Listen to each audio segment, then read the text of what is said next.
बहुत सावधानी की। तो ऐसा ही था वो नवाब, दुष्ट स्वभाव का। अब उसके यहां भेजा रसिक मुरारी जी को कि आप जाओ दुष्ट के पास। रसिक मुरारी जी जे भी चले तो उनके जो शिष्य जन थे उनको बड़ा भय हुआ। रसिक मुरारी जी के शिष्य जो थे वो नवाब की ही सेवा में कुछ पदरत थे, मुनीम जिसे कहते हैं, मुंशी मुनीम आदि पदों पे। उन्होंने देखा कि गुरुजी जा रहे हैं तो भारी अपमान कर देगा गुरुजी का, हो सकता है जान पर भी बात आ जाए, मरवा डाले। अधिक प्रीति मन भा संदेहा, जब अधिक प्रेम होता है तो फिर महिमा भूल जाई जाती है, लगता है इनकी रक्षा हो। बहुत प्रेम में बहुत एक अद्भुत महिमा होती है कि वो ज्ञान का अपहरण कर देता है। ऐश्वर्य महिमा का याद नहीं, अगर ऐश्वर्य महिमा रहेगी तो प्रेम में बाधा पड़ जाएगी। प्रेम में सिर्फ हमारे प्रीतम, हमारे गुरुदेव, इनकी रक्षा होनी चाहिए। रसिक मुरारी जी ने उन लोगों से कहा तुम डरो मत। तो उन्होंने कहा कि सब कुछ बिगड़ जाएगा प्रभु, मैं जानता हूं वो भारी दुष्ट है और आप अगर वहां गए तो ऐसा कुछ करेगा जो हम सह नहीं सकते। उन्होंने कहा संतों की चरण सेवा की है, गुरुदेव की सेवा में जा रहे हैं, वैसे तो अमंगल होगा नहीं, अगर हमारे प्राण भी निकल जाए तो मंगल ही होगा। मुझे अपने गुरु की सेवा में कदम पीछे नहीं हटाना। तो उन्होंने कहा कि 2-4 दिन आप रुक जाइए, बात हम सब संभाल देंगे। 2-4 दिन आप छिप जाइए और वहां मत जाइए। रसिक मुरारी जी ने कहा कि तुम चिंता मत करो, तुम प्रेम के कारण भयभीत हो रहे हो।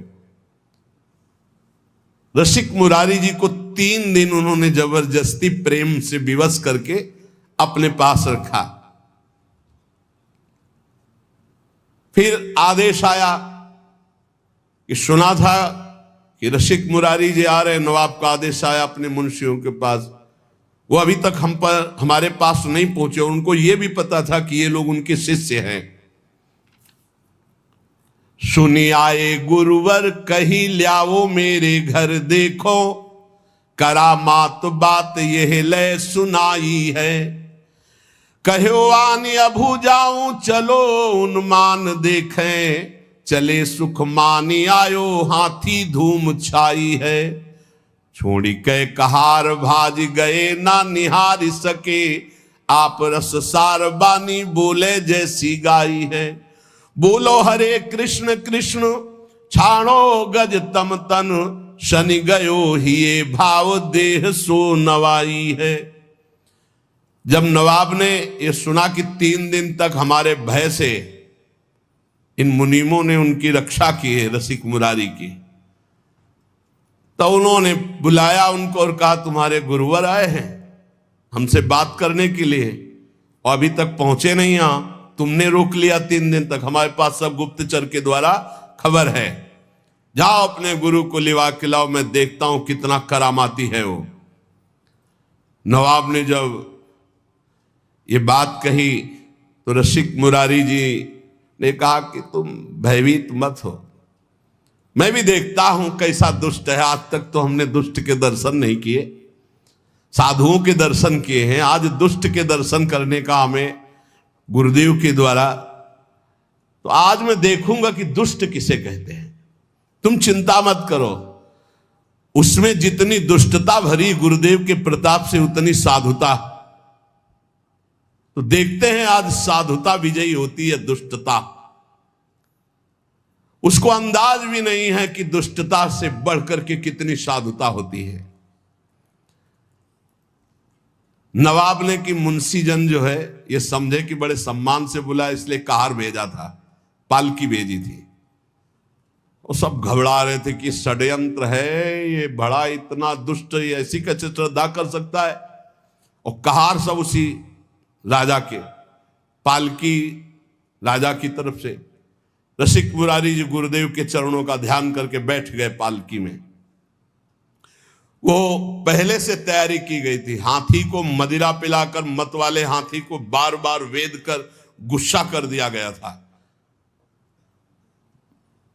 कहा और वहीं पालकी सामने ले गए जहां मत वाला हाथी आ रहा था, दहाड़ता हुआ, चिघाड़ता हुआ। पालकी छोड़ी और भाग गए। हाथी के सामने कोई टिकना, पर आप बिल्कुल विचलित नहीं हुए। बड़ी चेहरे पर शांति है, कोई भय नहीं, मुस्कुराहट है। हाथी मत वाला चिघाड़ता हुआ आ रहा है, महावत बार बार अंकुश कर रहा है।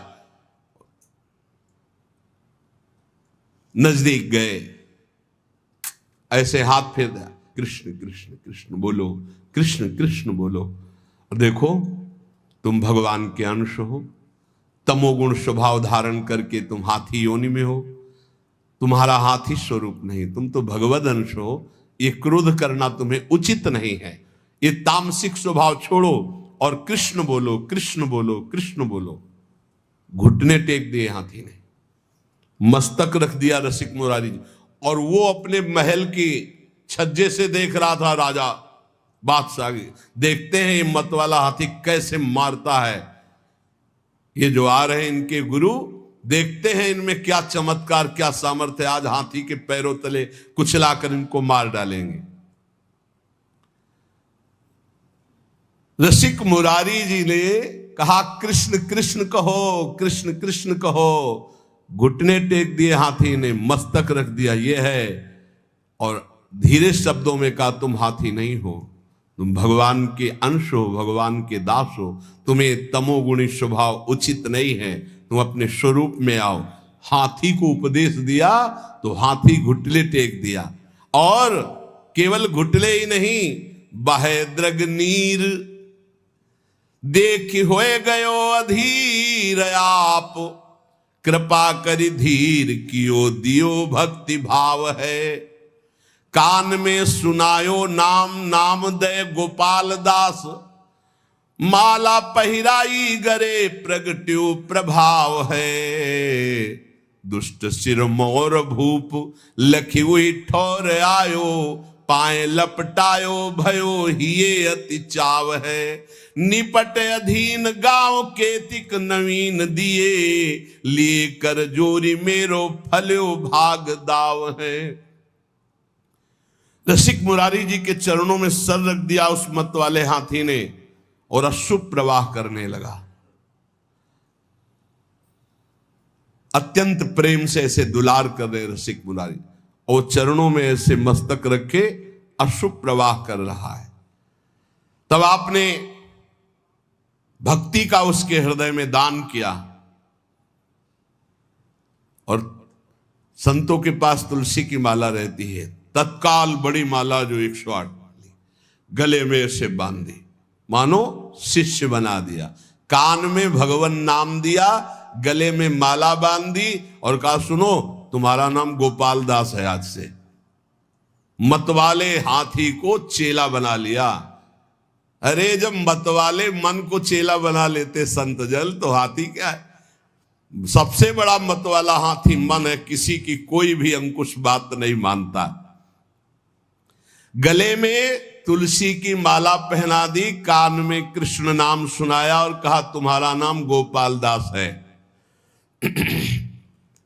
और वो ये सारा का सारा दृश्य राजा देख रहा था। उसे देख करके अब रहा नहीं गया कि ये कोई चमत्कारिक महात्मा है, और कोई जादू तमाशा चमत्कार नहीं था, तो भगवान नाम का बल है। नवाब अब रहा नहीं गया, दौड़ता हुआ आया और श्री चरणों में गिर पड़ा, लिपट गया और कहा मुझे क्षमा कीजिए, मैं संतों का प्रभाव नहीं जानता था, मुझे क्षमा कीजिए। ये संतों के प्रभाव से दुष्टों का भी परिवर्तन हो जाता है। जितनी जमीन जब्त की थी वो तो वापस कर ही रहा हूं, कई गांव की और जो जमीनें हैं राजकीय विभाग के द्वारा अपहरण की, वो भी मैं दे रहा हूं। वो जमीन दी और कई गांव की और जमीन दी, और हाथ जोड़कर बोला कि मेरे बड़े भाग्य उदय हुए, मेरा पुण्य का पाशा पड़ गया, क्योंकि आप जैसे महान संत के दर्शन हुए। गयो चरणों में लिपट करके रो करके भाव से युक्त। ये देखो परिवर्तन है। संत दरस जिम पातक टरे, सिद्ध संत भगवत मार्ग के शुद्ध भक्ति से युक्त हृदय वाले तो दर्शन मात्र से दुष्ट नवाब की बुद्धि बदल गई। यही संत का चमत्कार होता। लौंग इलायची निकाल देना, नारियल का फल निकाल देना, ये तो जादूगर बहुत अच्छी तरह से कर देते हैं। ऐसे भी जादू देखे, अपने हाथ से गला उतार के ऐसे रखे हो, गला मुस्कुरा रहा है और वैसे खड़े। अरे भैया कितना बड़ा जादू है। ऐसे ऐसे रुमाल करते, कबूतर उड़ गया। ऐसे करे तो पहले गुलाब का फूल, फिर आग जलने लगी। तो न जाने कितने ऐसे जादू तो जादूगर दिखा देते। संत का जादू क्या है? मलिन मन में भगवान की भक्ति जग जाना। मलिन आचरण करने वाले का परिवर्तन होकर श्री भगवान के नाम रूप लीला धाम में ये संत का चमत्कार जो कहीं नहीं हो सकता, कोई नहीं कर सकता। ये सबसे बड़ा चमत्कार संतों का होता है कि वो मलिन मन को निर्मल बनाकर भगवान में लगा देते। संत दरस जिमि पातक टरहि, संत संग हुआ तो संत संग अपवर्ग कर, कामी भव कर पंथ। संत का संग मोक्ष प्रदान करने वाला। देखो दुष्ट राजा का परिवर्तन हो गया। अब भयो गजराज भक्त राज, साधु सेवा साज, संतन समाज देखी करत प्रणाम है। आनी डारे गोनी बन जारन की बारन सो, आए ही पुकारन वे जहां गुरु धाम है। आवत महोत्सव मध्य पावत प्रसाद सीत, बोले आप हाथी सोयो निंद वह काम है। छोड़ी दही रीति तब भक्तन सो प्रीति बढ़ी, संग ही समूह फिरे फैल गयो नाम है। रसिक मुरारी जी ने कृपा करके गजराज का नाम गोपाल दास रखा, भक्त गोपाल दास। अब वो गजराज पीछे पीछे जैसे गाय के पीछे बछड़ा चलता है, ऐसे रसिक मुरारी के पीछे पीछे चल पड़ा। अब तो बड़ा आनंद, संत सेवा होती, प्रसाद जूठन मिलती गजराज गोपाल दास जी को, बड़ा भाव। संत समाज जो संतों को देखते थे ही आगे के पैर तोड़कर घुटने के बल होकर प्रणाम करते हैं। वैष्णव है, चेला है रसिक मुरारी जी के, गोपाल दास नाम। जहां किसी संत को देखते बस घुटने टेक देते और माथा रख देते। अब वो बंजारों के यहां बोरे के बोरे चावल दाल आदि लाद कर संतों की जमात में जो लाने होते, तो चलो गोपाल दास सेवा है, संत सेवा। तो बस जितना भी जो कुछ है वो सब लाद करके गोपाल दास के संत सेवा की सामग्री। कैसा जीवन बदल गया। संतों की जूठन पाते हैं और संतों की सेवा में। एक बार सभी बंजारे मिलकर गोपाल दास जी के गुरुदेव श्री रसिक मुरारी के स्थान पर आकर कहा, ये गोपाल दास जी हमारा माल छान जाते हैं। अब लाना एक बोरा है तो एक बोरा वहीं साफ कर दिया, उठाया और सब पा गए और एक बोरा लाद करके ले आए। तो बोले घाटा तो हमारा हो ही जाता है। गोपाल दास जी का नियम था कि कभी स्थान में कोई विशेष महोत्सव, भोज भंडारा हो, संतों की पंक्ति हो, तो जब सब संत भोजन पा के उठ जाते थे तब आप वहां जाते और चाटते थे संतों का शीत प्रसाद। कितना सौभाग्य हो भाग्य। रसिक मुरारी जी ने कहा कि देखो तुम वैष्णव हो गए हो, सब तुम्हारे आचरण ठीक है, लेकिन एक आचरण गलत है। तुम जो वहां लेने जाते हो उतने लिया करो, तुम ज्यादा दूसरा बोरा का अन्न क्यों खा जाते हो? और एक तो अमनिया है, वैष्णव को अमनिया नहीं खाना चाहिए। तुमको आज से अमनिया नहीं खाना और ऐसे नहीं लेना, जब तक मिले ना प्रसाद तब तक नहीं पाना। गोपाल दास जी ने उसकी समझ में आ गया। श्री रसिक मुरारी जी ने कहा, बेटा जबरदस्ती कुछ भी खाना है पाप है वैष्णव का। ऐसा नहीं संस्कार होता है कि किसी के खेत में गए हो, किसी की दुकान से सामान, ऐसा नहीं। गोपाल दास जी ने घुटने टेक करके ऐसे गलती मानी कि मानो क्षमा कीजिए गुरुदेव, आगे से कभी ऐसी गलती नहीं होगी। अब तो संत सेवा में और भगवत उच्छिष्टामृत में बड़ी रति हो गई गोपाल दास जी की, जो हाथी गजराज थे। सब संत इनको खूब दुलार करते। चलो गोपाल दास आज वहां चलते। सूंड में चढ़ाया, पीठ में बैठा लिया, संत सेवा घुमा घुमा के। और संत भी बड़े मौजे, 5-5, 10-10 संत बैठ जाते, गोपाल दास जी घुमा रहे। कितना सौभाग्य प्राप्त हो रहा है। गोपाल दास जी का संत सेवा का बड़ा चाव, जैसा संत आदेश करते वैसा ही करते। ये कोई बड़े भाग्यशाली जीव होंगे जो ऐसा सौभाग्य प्राप्त हुआ। नहीं, संत सेवा में अनुराग होना बड़ा कठिन है। कोई संत कहते भाई गुरु भाई गोपाल दास आज फूल गोभी पाने का मन है। गए बाजार में गए, फूल गोभी की तरफ सूंड करते ऐसे, और जब उसकी तरफ देखते तो चाहे श्रद्धा हो चाहे ना हो, बड़ा तिलक लगा रहता था, कंठी बंधी हुई, और जो एक फूल गोभी देता फौरन अपने पास रख लेते, खाते नहीं। जो संत कहते वो मांग के लाते भिक्षा की तरह। दुकान में खड़े हो गए, अमुक सामान की तरफ सूंड करते, तो उसकी हिम्मतें डोल जाती अपने आप, तो उनको जो देते वो ला के संतों को पवाते।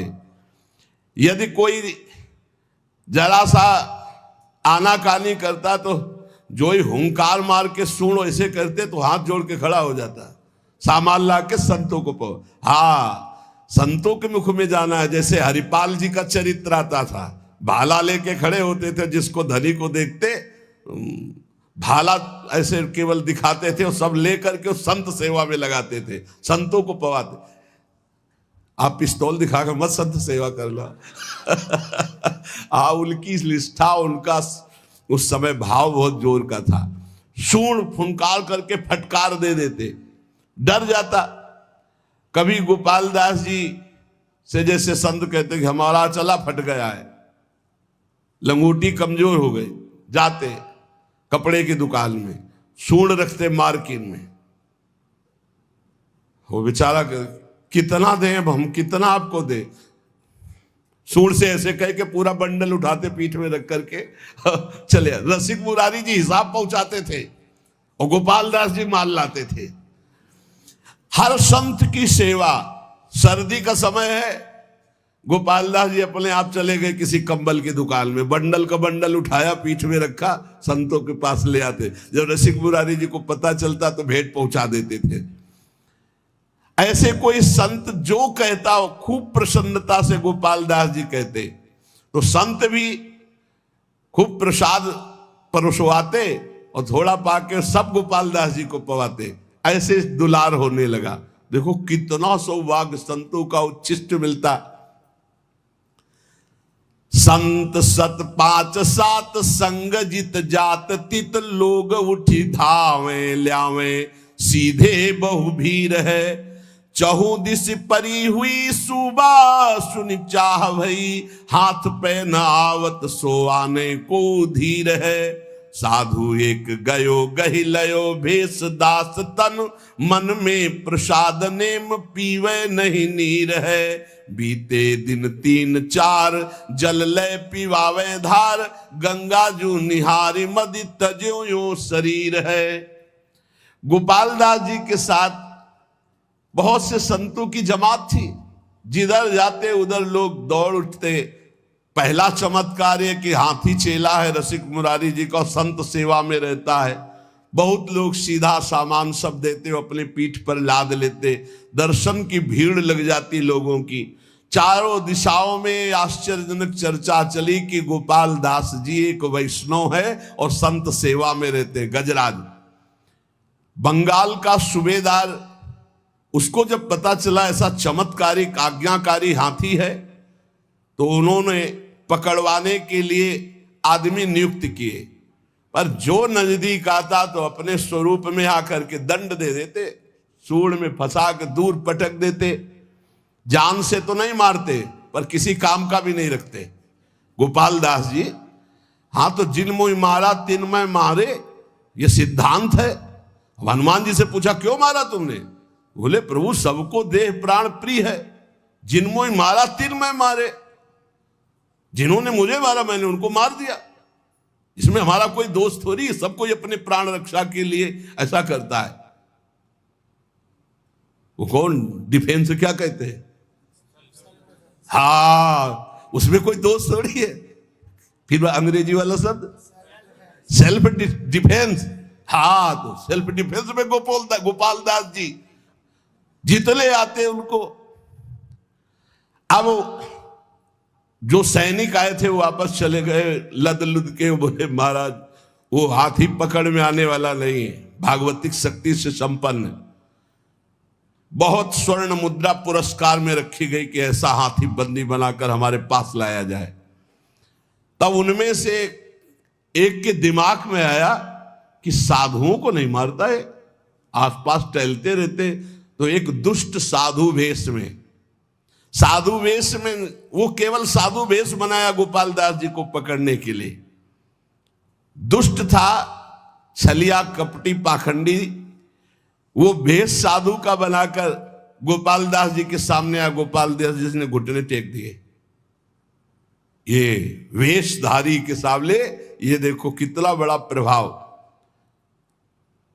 अब उसने गोपाल दास जी जब घुटने टेक दिए तत्काल उसने बंदी बनवा लिया, आदमी उनके थप, और गोपाल दास जी को ले गया। वहां जब ले गया तो जल और भोजन आदि अर्पित किया, एकदम नहीं खाया, क्योंकि संतों का जूठन, भगवान का प्रसाद पाने का गुरुजी ने नियम दिया है।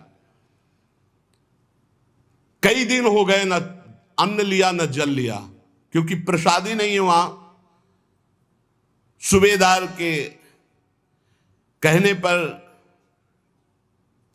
बिल्कुल ना अन्न न जल, कुछ भी जब नहीं खाया तो सलाह ली कि क्या है, तो उनका शायद ये भगत है, इसको गंगा जी में ले जाया जाए तो शायद गंगा जल पान कर ले, नहीं तो ऐसे तो प्राण निकल जाएंगे, काफी दिन हो गए कुछ खाया पिया नहीं।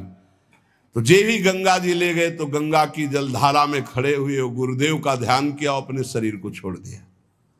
ये गंगा जी में जाकर देखो क्या सदगति हुई, एक कहां तमोगुणी हाथी शरीर और कहां इतनी बड़ी निष्ठा कि गुरुदेव ने कहा कि बिना भोग लगाए अमनिया नहीं पाते, तुम बंजारे के यहां से अमनिया नहीं, ऐसे नहीं पाया।